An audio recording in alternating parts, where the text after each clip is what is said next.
Welcome back. We have traversed a long road starting from the beginning, from, if you will, from cover to cover, and now we are at the end, the last chapter of the book called Replacing the Two-Nation Theory. The earlier chapters of this book establish beyond reasonable doubt that neither Jinnah nor anybody else in the movement for Pakistan had a post-partition game plan. And the subsequent lack of direction has confirmed this over and over and over again. The army's last experiment in bringing Imran Khan to power went horribly wrong, with long-lasting consequences that will stretch far into the future. This final chapter that we are about to discuss with Dr. Pervez Hoodbhoy contends that Pakistan needs new priorities, a new vision, and a new definition. In fact, the very idea of Pakistan must be rethought if the country is to ever become viable as a state. So, Dr. Saab, when you say replace the two-nation theory, you're touching the third rail of the Pakistani state. That's going to upset a lot of people. Let's hear your argument. It might upset people, but it's time that, now that we've spent 75 years groping in the dark, it's time to reflect upon it. Now, certainly, Pakistan could not have come into existence without the two-nation theory, the notion that Hindus and Muslims cannot live together and therefore Hindus and Muslims must be geographically separated from each other. It's a bit like a placenta. It's there necessary to feed the baby, but once the baby is born, then you simply throw it away. And now 75 years later, it's time to get rid of it and to have instead not a two-nation theory, but a one-nation theory, one which is inclusive of all Pakistanis and gives them absolutely equal rights and opportunities. Muslims and non-Muslims. Of course, whoever lives within its geographical borders. You see, this is not the time to question whether Pakistan should have come into existence or not. What if a baby is born out of wedlock? All right, do you then kill it? No. All nations in the world, I can't think of any which was there at the time of the Big Bang, or even 500 years ago. Nation states are formed for the oddest of reasons. Israel was formed for the wrong reason, in my opinion. After all, this was a land which had people living on it. Mm-hmm. It's not what the Zionist ideology was, that it's land for people without a land. Mm-hmm. That is wrong. Mm-hmm. But now that Israel is there, it's palpably there, and it's the superpower of that area, can anyone even dream of getting rid of it? What nonsense! Similarly, I say Pakistan must live, must stay, but then it has to redefine itself, and that's why I say we must become one nation. Remove the distinction between Muslim and non-Muslim so far as the law is concerned, so far as the state is concerned. Remove the distinctions between Baloch and Punjabi, which is so outstanding. Once we do that, then a sense of nationhood will emerge. Not now, maybe in another 20 years, 25 years, or whatever. But so far, we have not gelled together as a nation, and it's now way past that time. Actually, I love the analogy of a placenta, that maybe that was necessary to feed and to have the oxygen and the growth of the baby, but now once the baby is born, You throw away the placenta. You reimagine, reinvent to create a strong nation. Two-nation theory is a huge baggage, and what you're saying and suggesting is now create a one-nation theory where we focus in really bringing all the different disparate parts into a viable whole, right? That's your argument. Absolutely. And look, we don't need an ideology. Yeah. As it is, we haven't, as we discussed earlier, we don't even know what the ideology of Pakistan is, and we discuss why it's inadequate to say, oh, the ideology is Islam. The fact is that nations don't have to have an ideology. They have to be normal nations. Look at Holland, as we discuss. Oh, it's doing fantastically well. Look at Bangladesh, it's doing okay. But Pakistan is doing miserably. And the other argument that you just gave, I also like a lot, that almost all nations are born in a murky past or in a messy historical conditions. There's nobody that was born purified or pure, in some pure form and now exist. They all reinvent and reimagine and themselves as the circumstances change. Absolutely. Yes. Okay. In fact, I thought whether, if I may just read from part of the book, even though you have answered it, but this, you say the two-nation theory gave birth to Pakistan in 47. Now, 3/4 of a century later, it's time to abandon it in favor of a single-nation theory. The movement for Pakistan was built upon exclusion and the assertion that just one group of inhabitants is the rightful possessor of certain territories. Carried further, that movement provided justification for an economy of perpetual war and infusions of hyper-religiosity into Pakistan's body politic, right? This made it difficult to build a single nation where people could be joined together by common bonds in a caring relationship.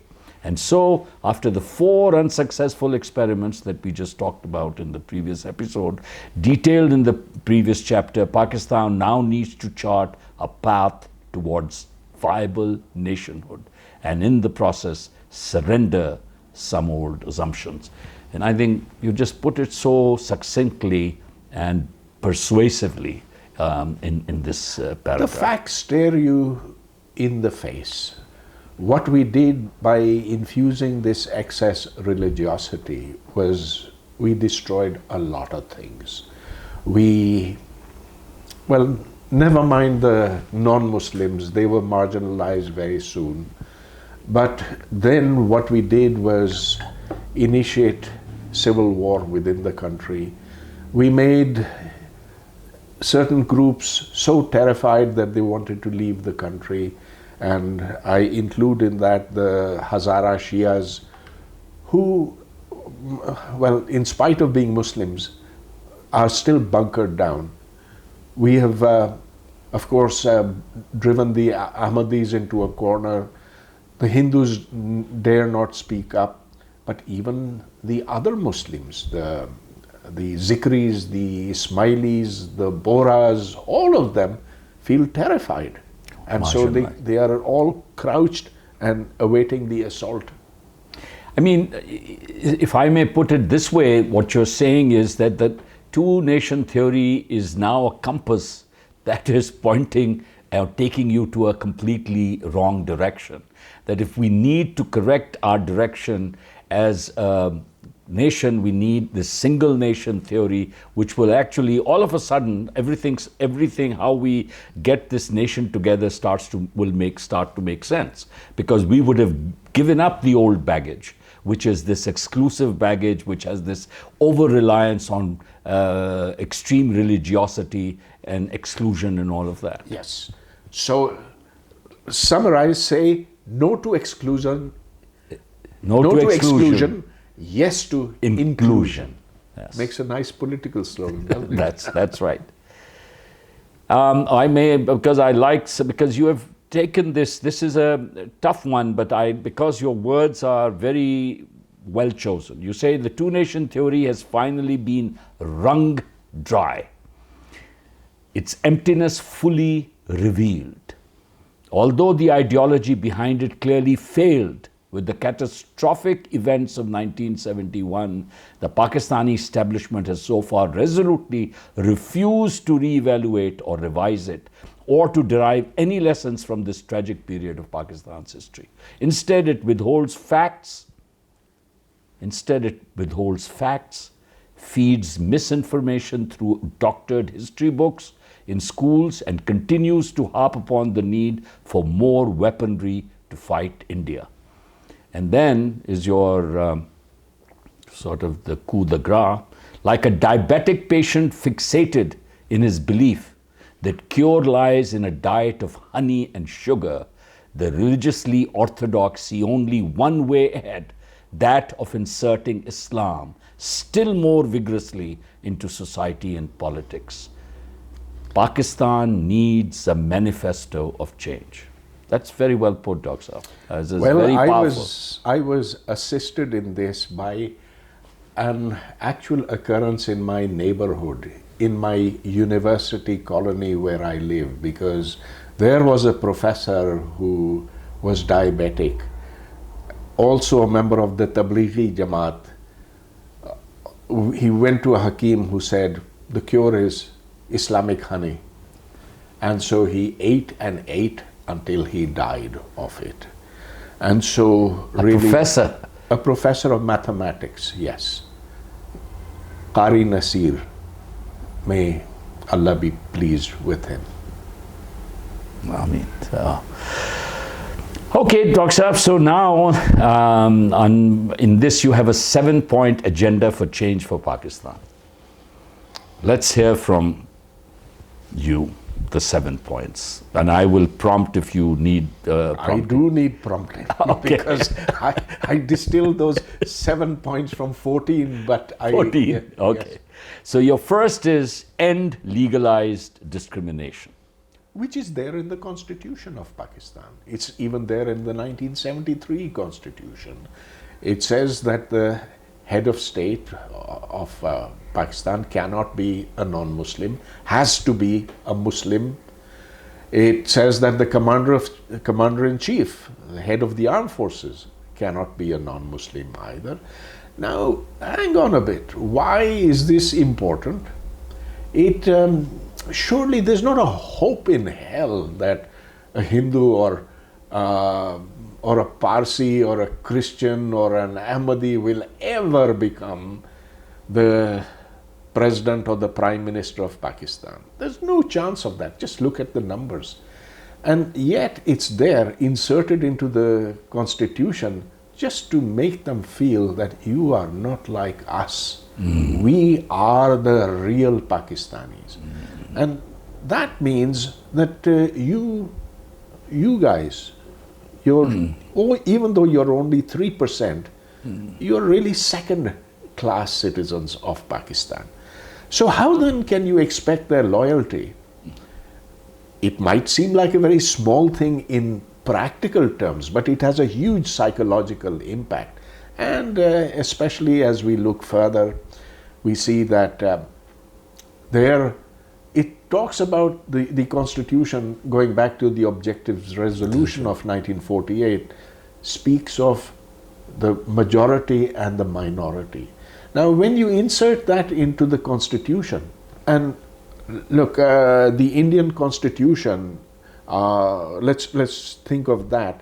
We are very resentful of Muslims not getting their full rights in India, but it's there, at least in their constitution, which forbids that kind of discrimination. Here it is legalized discrimination, and therefore the constitution needs to be revised on this account. Yeah. Well, in India, the president, there have been Muslim presidents, there have been Parsi chief of army staffs. So India, of course, does not discriminate. They've had a Shudra guy who wrote the constitution, from the caste. So yeah, I mean, in a way, you are when you say and legalized discrimination. I mean, I think the roadmap is, in a way, let's see if we can really become like Bangladesh. I mean, we don't have to go that far, where they do not have this legalized discrimination, where they have just moving towards, in a way, a secular, and the secular doesn't mean at all the end of religion. If anything, religion can remain a most important part of one's life. Absolutely. The United States, you have the big Bible Belt over there. That's right. It's the big part of the country, the Trump part of the country. And yet, the laws of the United States do not discriminate between various religions. And that's why we, Pakistanis, love going to the US so much. So ending legalized discrimination, your first point, requires us to really grow up and mature. Then the second, you say, spread the wealth. Can there be a more unequal country than Pakistan, where you see people owning, just look at the distribution of wealth in Pakistan, and you see that there are islands of wealth and plenty, and then there is a sea of poverty. You see it in the cities, you see it in the villages, where the land distribution system has remained essentially intact. You see even slave camps, which are operated by the big waderas and zamindars. And in fact, there's a very good survey which was done by Rosita Armitage, which establishes how totally unequal it is.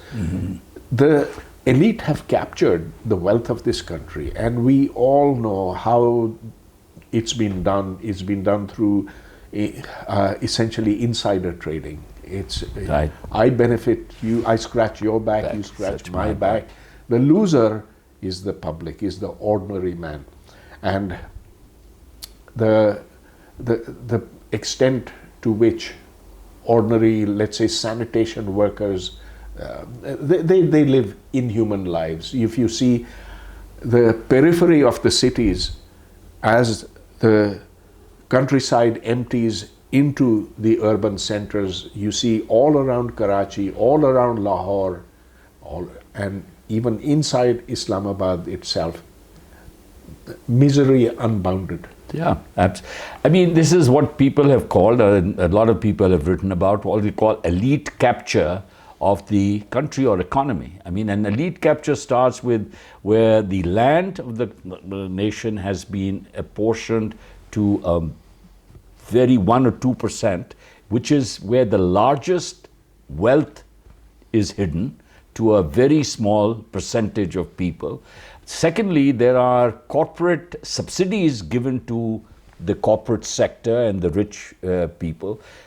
On real estate holdings, you pay almost no taxes. So, I mean, we have a whole system of exploitation or exploitative economy that discriminates heavily against the common person. Absolutely. Look at the fact that people routinely undervalue their properties. That's right. You have typically a house, well, let's take the Banigala residence, that's worth maybe 60, 70 crores and declared as 3 crores. So then you pay property tax, which is also very minimal on 3 crores, but it's not, I'm not pointing to any individual, it's across the board. It's what makes Malik Riaz probably the richest person in Pakistan, creating nothing but seizing lands, driving the locals off their ancestral possessions, and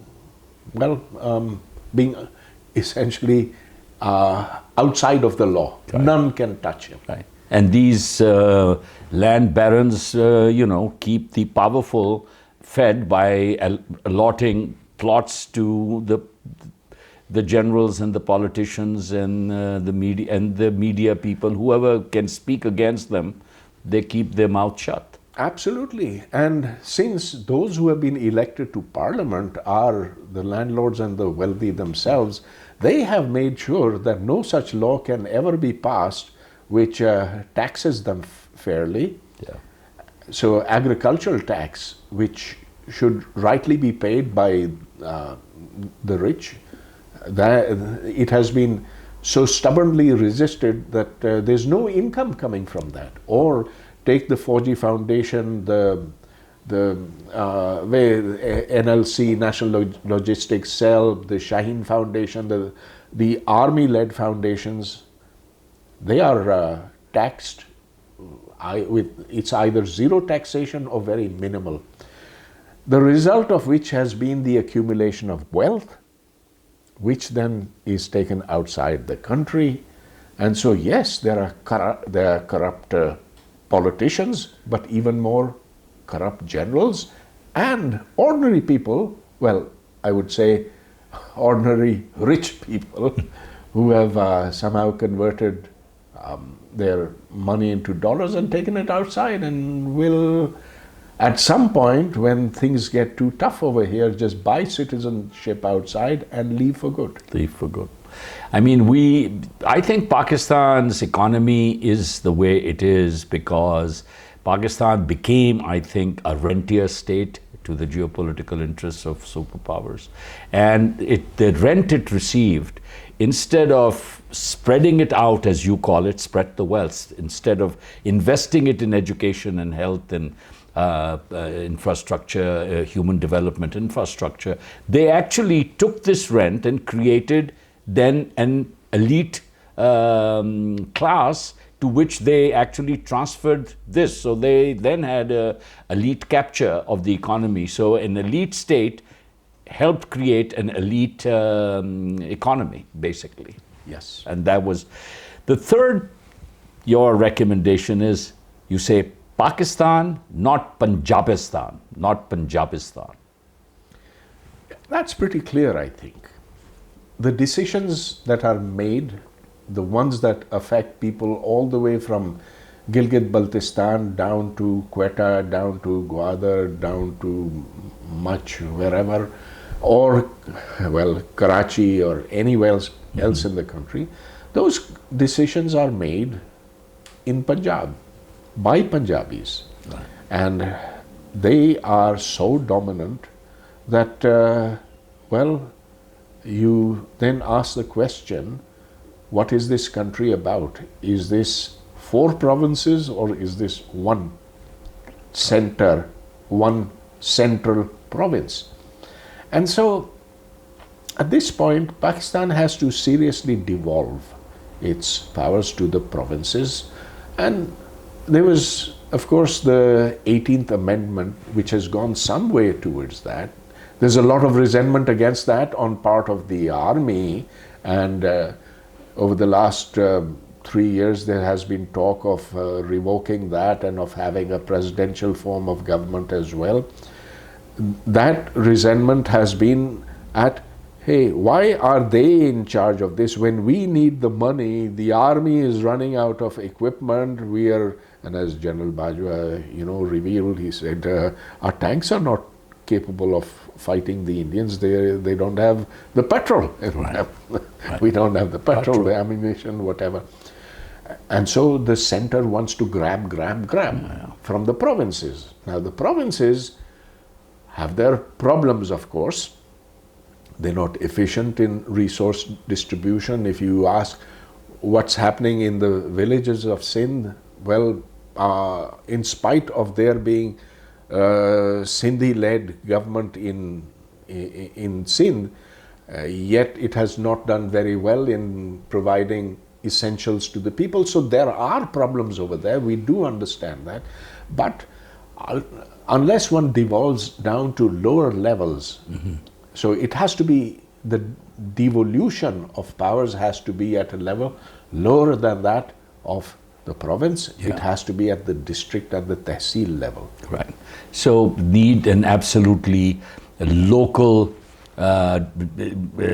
government level devolution with proper fiscal powers so that they can actually tax at the lower level. So that devolution has to take place. I think also to make, when you say Pakistan, not Punjabistan, one other thing that will help a great deal is the creation of several smaller provinces, because that will both administratively and efficient for efficiency's sake, but also break this, because today we are in a very funny situation where if there's somebody which wins very highly in Punjab, can alone form the federal government without having won anywhere else.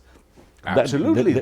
And so in the book I refer to someone who said there should be 123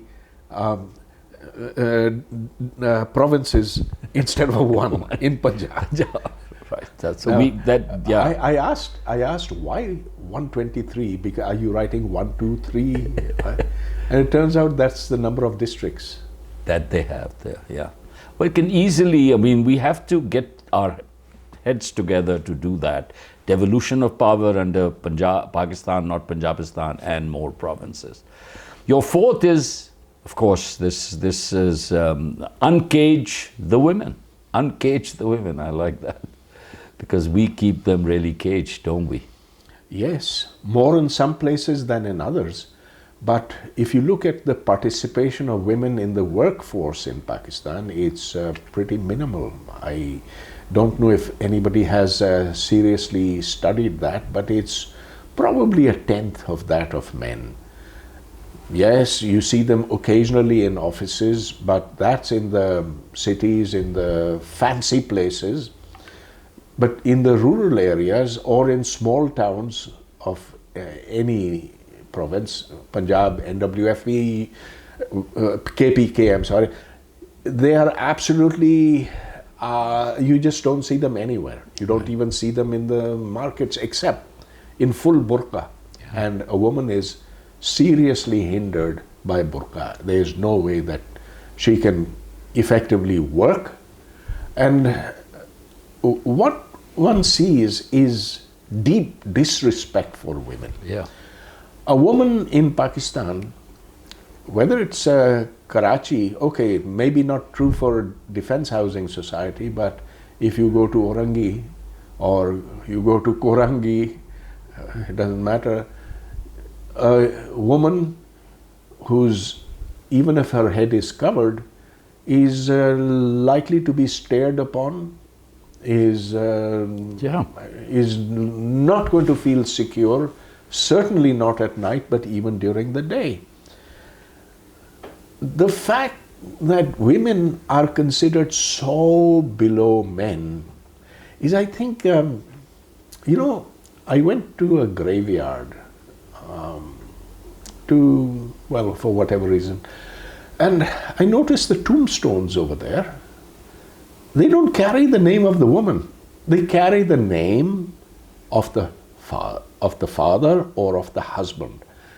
Not always, but most of the time, or a lot of the time. And of course, everywhere one has mosques nearby. Now, maybe you don't hear it so much in Defense Housing Society, but where there is a middle class neighborhood, you would hear that a death has occurred. Now, invariably, it is said she was the sister of someone, or the daughter of someone, or the wife of someone, or the mother of someone. The woman's name cannot be taken. Now, when we deny women even their names in death, what does that tell you about a society and the position of women in that society? Yeah. Well, it comes from, I think, a psychological condition. So first, this whole idea, and another condition, that the women are the honor, and therefore a shame, if something happens to that honor, then men are shamed. That, of course, comes from a sense of that they are a property. We own them. So if I own a woman, then, of course, she better behave, which adds to my status and honor and all that, and not detracts from it. My property cannot claim to have any rights. It's a property, right? And the second thing actually comes from that they are viewed as temptresses. So the men don't think they are the animal that is tempted. Lies with them. They think the problem lies with the woman. So, I mean, in fact, unfortunately, I have to say, Imran Khan said something very similar. About rape. About rape. And in fact, General Musharraf... It's how they dress. It's how they dress. And it's General Musharraf who had said something similar and got a real backlash in a great moment of weakness in New York. That was when... The Baloch... That was about Shazia Khalid, when he said that these women will do anything to get migration to Canada. That's right. So it's like, the psychologists call it transference. You are tempted. The problem is your hormonal levels. You are tempted, but you blaming the person for tempting you when you are tempted, right? So this psychological idea of property, and she is the temptress, which has to be tied together so we can be then purer. Yes. So as they say, Zar, Zameen, Zan. Zan. Zan is the worst of them all. The worst of them all. Your fifth is give skills, don't brainwash. What's our education about? It's about creating a psyche that will obey without question, which is imbued with nationalism and with religion, but not the nicer aspects of religion, rather the exclusivism that religion implies. And so if one looks at the textbooks that our children read, and this is, okay, take away the O levels and the A levels, which are a minuscule fraction of the country, 1% or so. The 99% received a pathetic amount of knowledge while they are in school, and so when they graduate with matriculation or with after they do their FSc or their BSc, they know practically nothing. Most have never read a novel in their lives. Most have never read a book outside of whatever they are supposed to read in school. And even as far as the textbook goes, they simply memorize certain passages of that, reproduce it in the examination, and that's it. Now, the consequence of that has been that Pakistanis have become unemployable in much of the world. I exclude those who, because they are intrinsically gifted, manage to somehow learn on their own. And now, of course, there's the internet, and so that access is open to them. But the rest, they have to wade through this propaganda, through the paucity of information, and through not acquiring the skills which are absolutely essential for a modern person. So you need critical reasoning, critical thinking. You need to be able to hold two different thoughts in your mind before expressing yourself. You need to be able to read fast. You need to be able to comprehend what you read. You need to be able to make critical decisions. And not having that means that if you look at the composition of our workforce in the Middle East, and these are ILO and GTZ statistics, which I've reproduced in the book, you see it's pathetic. 97% is low-level manpower, that is in much of the Middle East. There's just 3% who are professors, doctors, engineers, lawyers, managers, etc. 97%. And actually, if you ever go on a flight to Dubai or to Doha or to Qatar or whatever, you see the kind of people who get onto the plane. That's right, the labor class. It's the labor class. That's right. And they're then badly exploited, they're hopelessly underpaid. In spite of that, they send back more money than we earn through our exports. $30 billion they send back. 30 billion is what we export, or around about that. Of course, that's right. That's right. We import much more, and that's why we're in the soup. That's right. I mean, just across the border in India, I was just listening to an NPR, or the public television in the United States, which is very serious television in terms of hard news and very credible news. And they basically, their researcher was saying, so we import the following thing from China, and we import the following from Japan, and this from Europe, and this. And then she says, what do we import from India? And she says, skilled manpower, that our best brains now are coming from India. So they're professors in the universities, heads of their large corporations. I mean, you just look at them. If, in fact, when I was there, and now I'm going back 12, 14 years, you could have an IT person from India who could barely speak even in English, but knew the IT well, could just be directly allowed into the country to work under a special... The H visa. Or the H visa or something. Yeah. You know, I am even more upset because in my field, which is theoretical physics, I see just a handful of Pakistanis across the world, and particularly in US universities or UK universities, among the good ones over there. So it would be maybe 20, 25 people in my field. Right.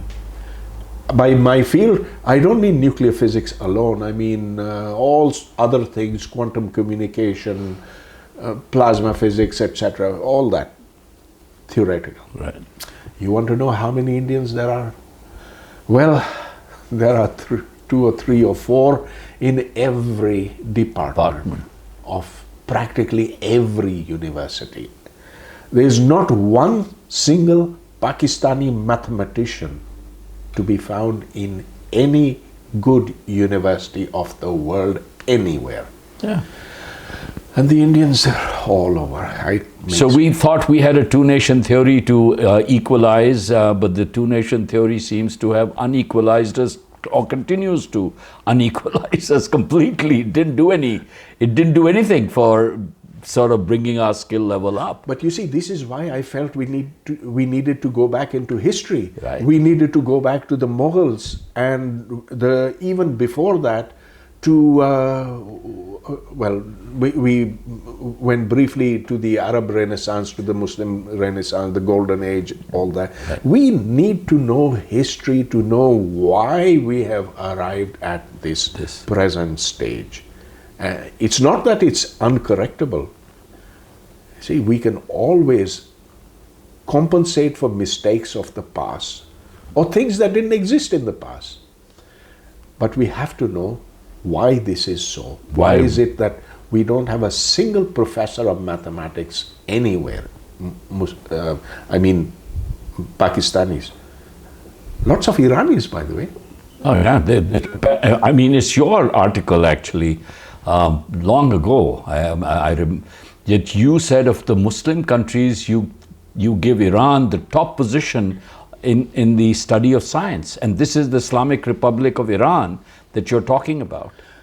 Yeah, also Turkey. They both have long traditions. They have been civilizations for a very long time, and even if there is now theocracy in Iran, nevertheless, it is not the kind of theocracy, it is not the kind of, the Iranian mullah. That's right. There's an enlightened mullah, much relative to. Relatively, except in the issue of chadar, let's leave that aside, but he is more respectful of knowledge.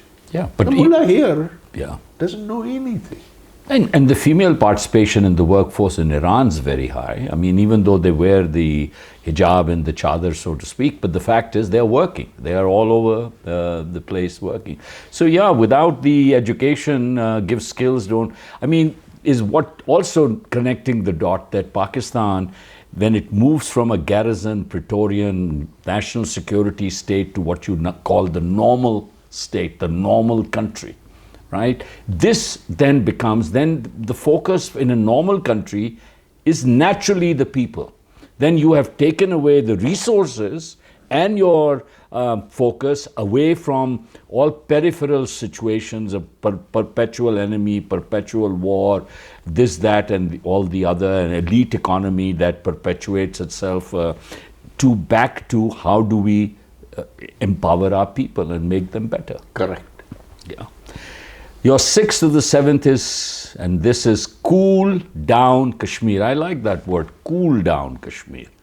Yeah. Don't give up. Don't say that what happened was right and fair.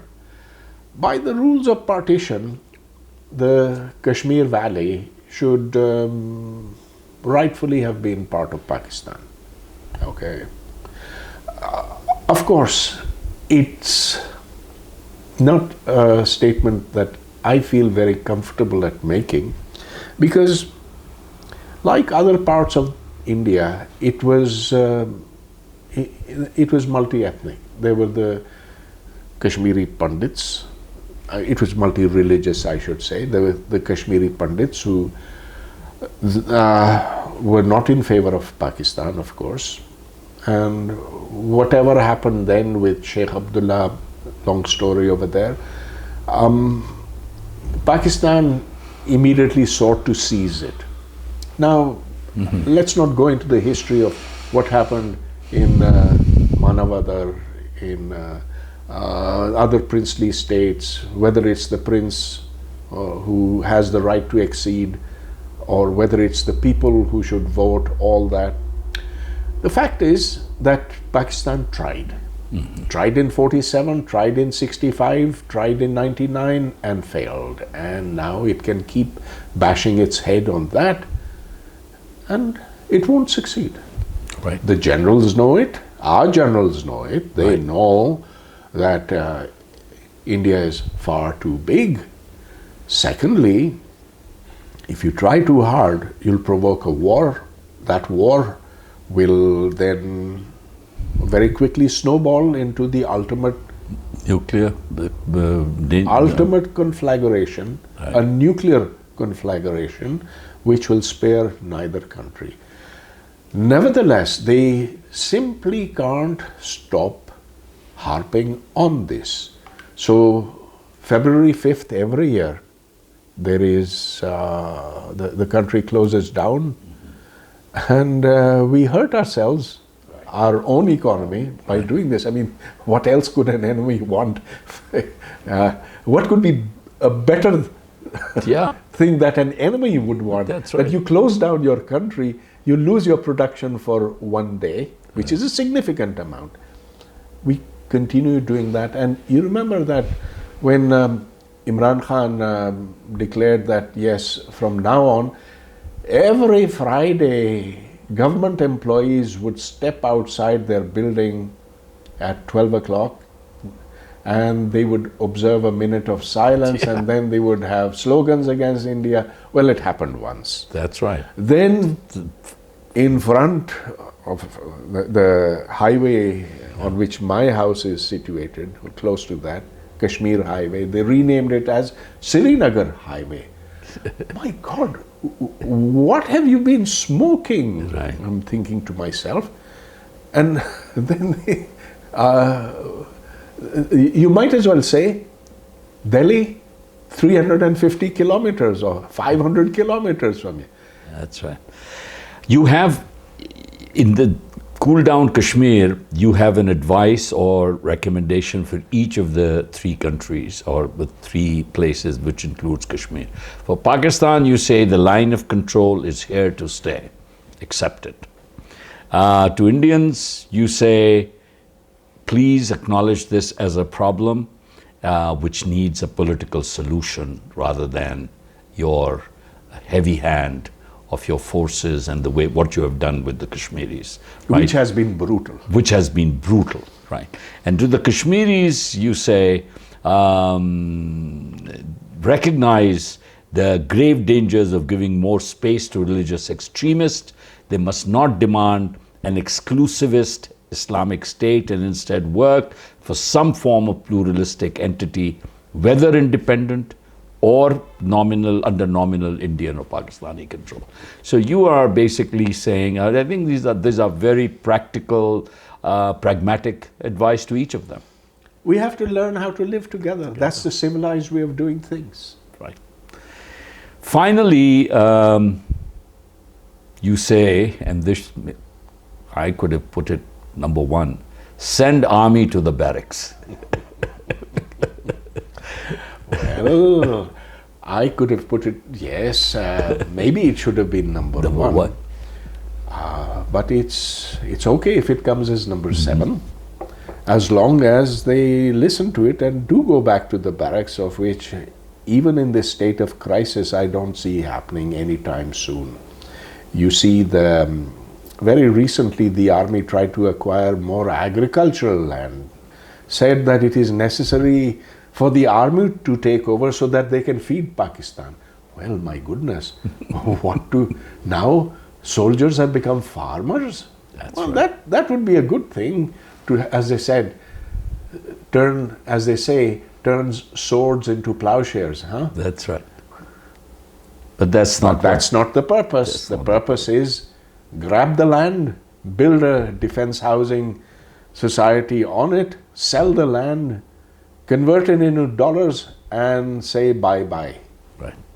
How many retired generals live outside Pakistan and their families live outside Pakistan? Somebody should do a tally of that. Right. No, there have been some great books of the economic footprint of the army is gigantic in Pakistan's in terms of everything, whether it's real estate and whether it's all other industries, whatever it is, a share of the budget and the resources. But you would agree that we need to qualify this, that Pakistan, whether we like it or not, whether we think it is a ugly fact or a sad fact, army is a glue or provides a glue for Pakistan. So what we would not, when we say go back to the barracks, we'd like them to retain their unity of command, their professionalism, all the good things about their institution that there are, rather than, God forbid, a disunity or a breakup within the army. We don't want Pakistan to become Sudan. That's right. We want the army to do what it is supposed to do, which is defend the borders of Pakistan and concentrate their attention to that. We want the army like other Pakistanis. We want soldiers to be well fed and to be well educated, and their children to be well educated and to be like normal armies are. Right. But we don't want them to rule over us. Yeah. And we want them to now start accepting us and stop calling us bloody civilians. Agreed. Because we have to, as we criticize the failed wars that the generals have fought, we must at the same time really pay great tribute and recognize the sacrifices and heroism of a common soldier and a common officer. In fact, one of the Pakistan's officer to soldier mortality rate is very high, showing us that our army officers lead from the front. Even in Kargil, which was the worst strategic mistake you can think that anybody made militarily, that there were these dedicated soldiers without food for days who just were holding on to their position instead of surrendering. So we have that tradition, and we hope that the army can recognize its own traditions and go back to the barracks and build on those healthy traditions. And the army needs support now because it is fighting against the terrorists. That's Every day Jawans are dying. That's right. They are the ones who are feeling the heat in not just Fatah but also Balochistan, and they, like the police, by the way, the police is also now feeling very insecure now that they are being attacked, and they also need our support, perhaps even more support than we should give to the army. absolutely agree. My last question is that this is an ambitious and a very far-reaching agenda that you have laid out in this chapter. Do you think nations can change? They do change.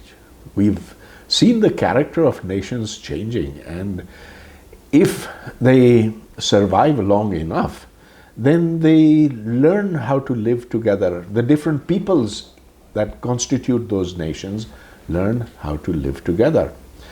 So if we survive, I hope we will, then I do see something better coming out of it.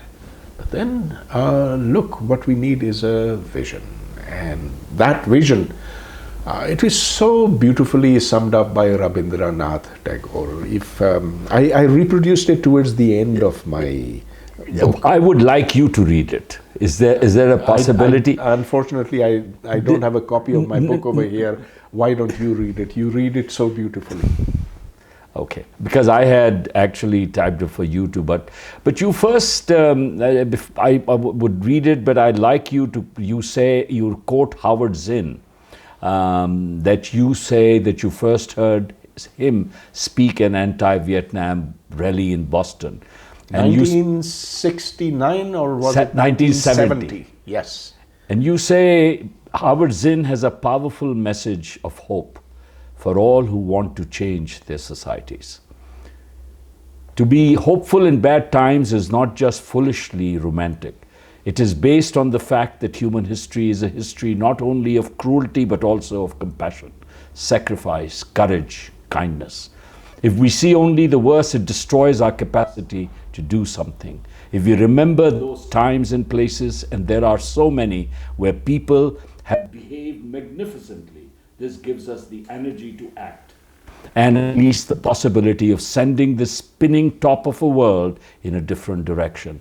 And if we do that, in however small a way, we don't have to wait for some grand utopian future. The future is an infinite succession of presents. And to live now as we think human beings should live, in defiance of all that is bad around us, it is itself a marvelous victory. And then you say, let's hope with Rabindranath Tagore for a Pakistan. But before you go on to Tagore, Howard Zinn was such an inspiration. He was at Boston University, professor of history, and there was a magnetism to him. There were thousands of students who had gathered together at the Boston Commons, and this was 1969, 70, 71, the years that I was there. Noam Chomsky, Iqbal Ahmed, these are the people to whom I owe so much. So here is what I would like you have to have read, that you read it, but anyway, you've given me the opportunity. Rabindranath Tagore.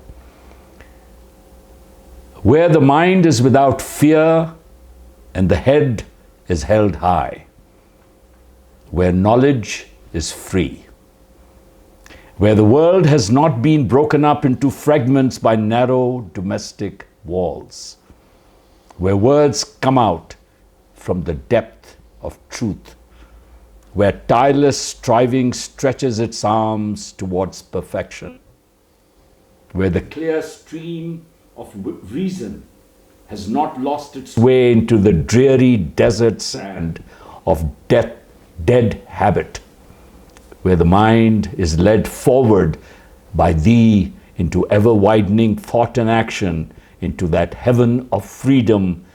My Father, let my country awake.